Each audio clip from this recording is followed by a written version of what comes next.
Hello. तो कैसे हैं आप लोग? बढ़िया होंगे, पढ़ रहे होंगे। ठीक है, पढ़ते रहिए, आगे बढ़ते रहिए। तो हम लोग आज एक नया चैप्टर अपने स्टार्ट करने जा रहे हैं, केमिस्ट्री का chapter number 2, class 10th students. तो क्लास 10th के स्टूडेंट्स हम लोग अपना चैप्टर 1 कंप्लीट कर चुके थे, जिसको कि अगर आपने नहीं देखा है तो आप चैनल में जाकर के देख सकते हैं। इसकी प्लेलिस्ट बना दी है, तो प्लेलिस्ट इसकी बन चुकी है चैप्टर 1 की। वहाँ से जाकर के चैप्टर 1 के जो जितने भी वीडियो हैं 4, तो उनको देख लीजिएगा। फिर चैप्टर 2 ये है आपका acids, basis and salts. Chapter 2 में हम एसिड्स, बेसिस और सॉल्ट्स के बारे में पढ़ेंगे। तो आइए शुरू करते हैं। Class 10th chemistry chapter 2, acids, basis and salts. हाँ, तो हम लोग अपने क्लास 9 में पढ़ के आए हैं एलिमेंट्स और कंपाउंड्स के बारे में। हम लोग अच्छे से जान चुके हैं क्लास 9 में एलिमेंट्स और कंपाउंड्स क्या होते हैं। तो अब तक 115 एलिमेंट्स डिस्कवर किए जा चुके हैं, जिनको हम लोग पढ़ते हैं। ठीक, जैसे hydrogen, helium, lithium, beryllium, boron, carbon, nitrogen, oxygen, fluorine, neon, sodium, magnesium, aluminium, silicon, phosphorus, sulphur. इस तरह से आपके कितने एलिमेंट्स हैं डिस्कवर हो चुके हैं? 115। और हम जानते हैं कि ये जो 115 एलिमेंट्स हैं, यही मिल करके खूब सारे कंपाउंड्स का करोड़ों, लाखों, अरबों, खरबों कंपाउंड्स आपके बनाते हैं। ठीक, कंपाउंड्स का फॉर्मेशन करते हैं। ठीक, कंपाउंड्स का फॉर्मेशन करते हैं। जिस प्रकार हम लोगों ने ABCD पढ़ी है अपने बचपन में। ठीक, तो सबसे पहले हम लोगों ने ABCD पढ़ी थी अपनी छोटी क्लास में। फिर उसके बाद हमने देखा कि यही जो ABCD हमने पढ़ी थी, यही ABCD से मिला करके आप कितने वर्ड्स हैं। इतनी मोटी मोटी किताबें और इतने सारे वर्ड्स हैं कि हमारे पास कोई गिनती नहीं है। ठीक, तो ये आपके जो हमने बचपन में ABCD पढ़ी, तो उससे आपके कितने सारे वर्ड्स बन गए फिर उन। ठीक, तो उसी प्रकार इन एलिमेंट्स से आपके जो 115 एलिमेंट्स हैं, तो उनसे कितने कंपाउंड्स बन जाएंगे। ठीक, बहुत सारे कंपाउंड्स बन जाते हैं। ये 115 एलिमेंट्स मिलकर के बहुत सारे कंपाउंड्स बनाते हैं। ठीक, तो हमारे लिए जरूरी क्या है? इन कंपाउंड्स को, तो सारे कंपाउंड्स को तो हम लोग पढ़ नहीं सकते। क्यों? क्योंकि ये तो अरबों हैं, खरबों हैं, तो हम ये हर एक कंपाउंड को तो पढ़ नहीं सकते। जरूरत क्या है कि हम लोग इन 115 एलिमेंट्स को अच्छे से समझ लें, पढ़ लें। तो अगर हम इनको पढ़ लेंगे तो हमें कंपाउंड्स के बारे में पता चल सकता है। ठीक, तो हम इन 115 ये जो एलिमेंट्स होते हैं, इनको अच्छे से हमें समझना होता है, ताकि हम ये कंपाउंड्स के बारे में जानकारी रख सकें। ठीक, क्योंकि ये कंपाउंड बहुत ज़्यादा है, हम लोग हर एक कंपाउंड के नहीं पढ़ सकते हैं, लेकिन ये 115 एलिमेंट्स हैं, इनको हम पढ़ सकते हैं। और इन्हीं के 115 एलिमेंट्स को लेकर के पीरियोडिक टेबल में हम लोग याद करते हैं। पीरियोडिक टेबल में आसान रहता है याद करने में। इनकी प्रॉपर्टीज के अकॉर्डिंग इनको अरेंज किया गया है, तो उससे प्रॉपर्टीज पता चल सकती हैं, ग्रुप, पीरियड, सब कुछ है। तो ये सब आप पढ़ेंगे अभी आगे, तो इसको लेकर के अभी आपको परेशान नहीं होना है। तो ये जो आपको 115 एलिमेंट्स जिनको आपको अच्छे से पढ़ना है, तो इनको हम लोग केमिकल प्रॉपर्टीज के बेसिस पर हम लोग 3 टाइप पे डिवाइड कर सकते हैं। ये जो एलिमेंट्स हम देख रहे हैं, ठीक, जो एलिमेंट्स हमने क्लास 9 में पढ़े हैं, तो यही जो आपके एलिमेंट्स हैं, इनको केमिकल प्रॉपर्टीज के बेसिस पे अगर हम डिवाइड करें, केमिकल प्रॉपर्टीज के बेसिस पर डिवाइड करें। ये क्लास 9 की बुक में नहीं दिया गया था कि फिजिकल प्रॉपर्टीज के बेसिस पे और केमिकल प्रॉपर्टीज के बेसिस पे डिवीजन, लेकिन जब हमने पढ़ाया था क्लास 9 के स्टूडेंट्स को, तो उनको हमने बताया था कि केमिकल प्रॉपर्टीज के बेसिस पे ये एसिड, बेस और सॉल्ट में टूटते हैं। ठीक, तो हम आपको अभी क्लास 10th में है, तो आपको बता दे रहे हैं कि जो ये 115 एलिमेंट्स हैं, तो इनको अगर हम केमिकल प्रॉपर्टीज के बेसिस पे डिवाइड करें, ठीक, केमिकल प्रॉपर्टीज के बेसिस पर हम इनको 3 टाइप में डिवाइड कर सकते हैं, एसिड्स, बेसिस और सॉल्ट्स। ठीक, केमिकल प्रॉपर्टीज के बेसिस पर। ठीक है, तो ये जो आपके एसिड, बेसिस और सॉल्ट हैं, हमें ये पूरा चैप्टर आप देख सकते हैं, नाम भी यही है, तो हमें इस चैप्टर में इन्हीं के बारे में पढ़ना है। ठीक, तो अब ये जो एलिमेंट्स हैं, तो इनको केमिकल प्रॉपर्टीज के बेसिस पे 3 टाइप में डिवाइड किया जा सकता है। तो जो कंपाउंड्स हैं, वो भी तो इन्हीं 3 बेसिस पे आ सकते हैं ना। एसिड, जो कंपाउंड होंगे, वो भी या तो एसिड, या तो बेस, या तो सॉल्ट हम लोग डिवाइड कर सकते हैं, कह सकते हैं। जैसे मान लीजिए आपको हमने पूछा कि ये कंपाउंड बताइए आपका, जैसे आपने कोई एसिड कोई भी देख लीजिए, जैसे सल्फ्यूरिक एसिड देखिए हम H2SO4, ठीक। अब हमने पूछा ये H2SO4 कंपाउंड है, ठीक। तो ये जो H2SO4 कंपाउंड है ये एसिड होगा कि बेस होगा कि सॉल्ट होगा, तो ये आपका एक एसिड है, ठीक है। तो इसी तरह से कंपाउंड्स को भी हम लोग एसिड्स, बेसिस और सॉल्ट्स में हम लोग कह सकते हैं, ठीक।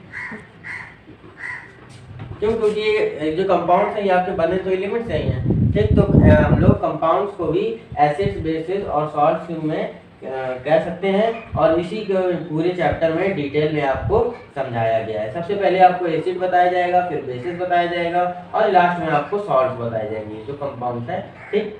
तो आपकी कोई सब्सटेंस है, कोई भी सब्सटेंस है तो एसिड है कि बेस है या नहीं, क्या है, तो वो जानने के लिए हमें पहले पता तो होना चाहिए कि एसिड, बेस और सॉल्ट होता क्या है। तो अब इनको शुरू करेंगे, उसके पहले हमें अब सीधे एसिड, बेस और सॉल्ट पढ़ने से पहले हम लोग इंडिकेटर्स के बारे में पढ़ेंगे, ठीक है। इंडिकेटर्स के बारे में, हाँ, तो अब हम इंडिकेटर्स के बारे में जानेंगे। तो इंडिकेटर्स होते क्या है? मान लीजिए आपको कोई सब्सटेंस दे दिया जाए, ठीक, कोई आपको कंपाउंड दे दिया जाए या कोई भी चीज़ आपको दे दी जाए, कोई सब्सटेंस आपको दे दिया जाए, ठीक, और आपसे पूछा जाए कि बताइए ये एसिड है या बेस है, पता कीजिए। तो आप कैसे पता करेंगे? तो उसको पता करने के लिए हमें एक डाई का यूज़ करना पड़ता है, जिसको हम लोग बोलते हैं इंडिकेटर, ठीक, इंडिकेटर्स, ठीक। तो इंडिकेटर होते क्या है? इंडिकेटर वो डाई होती है जो कि जिसको कि जब एसिड या बेस में रखा जाता है तो वो अपना कलर बदलता है। अब एसिड के लिए अलग कलर बदलता है और उसके बेस के लिए अलग कलर बदलता है, ठीक। तो इंडिकेटर क्या है? इट इज़ अ डाई, ठीक, ये डाई है जिसको हम लोग, जो कि अपना कलर बदलता है जब हम उसको एसिड या बेस में रखते हैं, ठीक। तो कोई सब्सटेंस होगा तो वो कलर बदलेगा, और कलर बदलेगा तो उसके अकॉर्डिंग हम लोग बता सकते हैं कि वो एसिड है या बेस है। क्यों? क्योंकि ये एसिड और बेस में अपना कलर बदल देता है इंडिकेटर।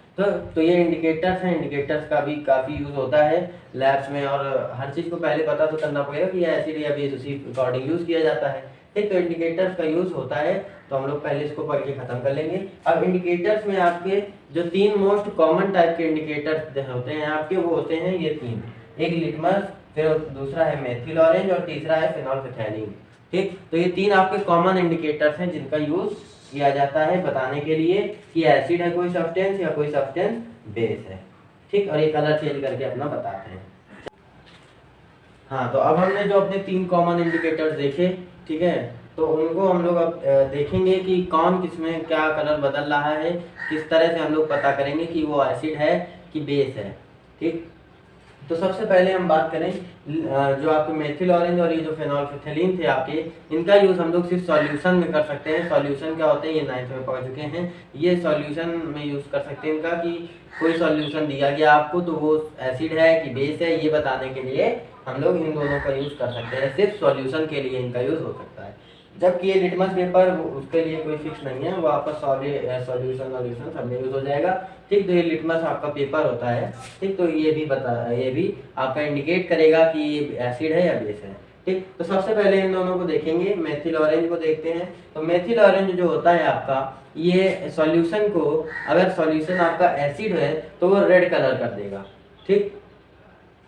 ये जो मेथिल ऑरेंज है ये सॉल्यूशन को रेड कलर बदल देगा, ठीक। और अगर वो जो दिया गया है वो अगर बेस है तो मेथिल ऑरेंज आपका येलो कलर देगा, ठीक है, येलो कलर कर देगा उसको, सॉल्यूशन को, ठीक। अच्छा, और अगर न्यूट्रल है, ठीक, न्यूट्रल है, इसका न्यूट्रल कलर आपको याद करना पड़ेगा। न्यूट्रल कलर मतलब इसका जो पहले से जो कलर है तो वो इसका ऑरेंज है, ठीक है, न्यूट्रल कलर इसका ऑरेंज है।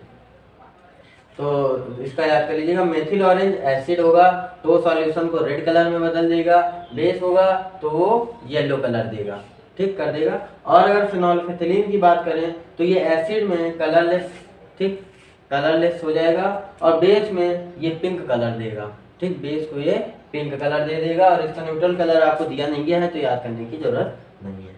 इसके बाद लिटमस पेपर की बात करें तो इसको हमने अलग इससे लिखा है, ठीक, क्योंकि इसका थोड़ा सिस्टम भी अलग है। इसमें आपको ये लिटमस पेपर आपके 2 होंगे, ठीक, ये लिटमस पेपर आपके 2 होंगे, एक ब्लू कलर का और एक रेड कलर का। इस तरह से होता है लिटमस जो होता है आपका, ये एक ऐसी पतली सी स्ट्रिप रहती है, ठीक, जिसमें आपका एक रेड कलर का रहता है और एक ब्लू कलर का रहता है, तो ये रेड लिटमस पेपर और ये ब्लू लिटमस पेपर, ठीक। तो इसका यूज करते हैं हम लोग बताने के लिए। तो ये जो रेड कलर का लिटमस पेपर है और ब्लू कलर का, दो आपको स्ट्रिप दे दी जाएंगी, ठीक। तो इन दो स्ट्रिप का यूज करके आपको बताना होगा कि एसिड है या बेस है, ठीक। तो ये जो एसिड होगा तो आपको दोनों डाल के देखना पड़ेगा। दोनों को मान लो आपको कोई सब्सटेंस ये दे दिया गया, ठीक। अब इसमें आपको पहले ये लगाना होगा, फिर ये लगाना होगा, ठीक। दोनों आपको लगाना होगा। और अगर ये जो सब्सटेंस है, अगर ये एसिड होगा तो ये ब्लू वाले को, कौन सा ब्लू है, ये वाला, इसको रेड कर देगा, ठीक है। जितना आप इसमें लगाएंगे, जितना टच कराएंगे, वो उतना इसको रेड कर देगा, ब्लू से रेड में बदल देगा, ठीक। और अगर आपका बेस होगा तो ये रेड को ब्लू में बदल देगा, ठीक। नहीं तो उस पर कोई इफेक्ट नहीं होगा, ठीक। तो इस तरह से इसको रेड और ब्लू दो लिटमस होते हैं और दो लिटमस स्ट्रिप आपको दी जाएंगी लिटमस पेपर की। तो उन दोनों को आपको एक सब्सटेंस जिसको भी आपको पता करना है तो उसमें आपको दोनों यूज करना पड़ेगा। दोनों को जब आप यूज करेंगे तो उसमें से कोई एक स्ट्रिप होगी जिसका रंग चेंज हो जाएगा और वो आपको बता देगा कि एसिड है या बेस है। अगर ब्लू वाली चेंज हो रही है रेड में, वो रेड कलर दे रहा है तो फिर वो एसिड होगा सब्सटेंस। और अगर आपका जो रेड वाला स्ट्रिप है, अगर रेड का कलर ब्लू में चेंज हो रहा है तो इसका मतलब आपका वो सब्सटेंस बेस है। इसका न्यूट्रल कलर पर्पल होता है वैसे, ठीक है। और ये लिटमस जो आपका है ये एक नेचुरल इंडिकेटर है, मतलब ये एक नेचुरल चीज से बनाया जाता है। लेकिन जो आपने नाम सुना होगा, लेकिन बायो में पढ़ाया जाता है। लेकिन आपका बैक्टीरिया और फंगाई मिलकर के साथ में रहते हैं, ठीक है। तो ये इसका एग्जांपल है, बायो में पढ़ा होगा आपने। तो लेकिन एक होता है जो कि आपका वो सिम्बियोटिक रिलेशनशिप में रहते हैं। तो वो सब बातें आप या तो पढ़ चुके होंगे या आगे पढ़ेंगे, ठीक है। वो बायो का पार्ट है। तो लेकिन से ये बनता है लिटमस पेपर जो कि आपका एक नेचुरल इंडिकेटर है, ठीक। और फिर बाद में उसको ब्लू और रेड उससे दो स्ट्रिप बनाई जाती हैं बताने के लिए, ठीक। तो ये हमने आपको बता दिया कि ये बनता कैसे है। बस इतना आपको याद रखना है कि ये नेचुरल इंडिकेटर है जिसको लाइकेन से बनाया जाता है, ठीक। नेचुरल इंडिकेटर की बात करें तो आपके दो और नेचुरल इंडिकेटर हैं। एक है आपका, एक आप यूज करते हैं, एक आप यूज कर सकते हैं टर्मरिक और एक है आपका कैबेज। एक है टर्मरिक। नेचुरल इंडिकेटर आपके दो और दिए गए हैं बुक में, नाम याद कर लीजिएगा। एक आपका टर्मरिक और दूसरा है आपका कैबेज, रेड कैबेज, ठीक। ये टर्मरिक और रेड कैबेज होते हैं, ये आपके ये भी नेचुरल ही तरीके से आते हैं। जो टर्मरिक है ये आपकी नेचुरल इंडिकेटर है और ये जो आपका ये रेड कैबेज है ये भी आपका नेचुरल इंडिकेटर है। नेचुरल इंडिकेटर से मतलब क्या है, जो जिनको हम लोग नेचर से ले रहे हैं, ठीक, जिनको हम लोग नेचर से ले रहे हैं। तो ये नाम याद कर लीजिएगा बस।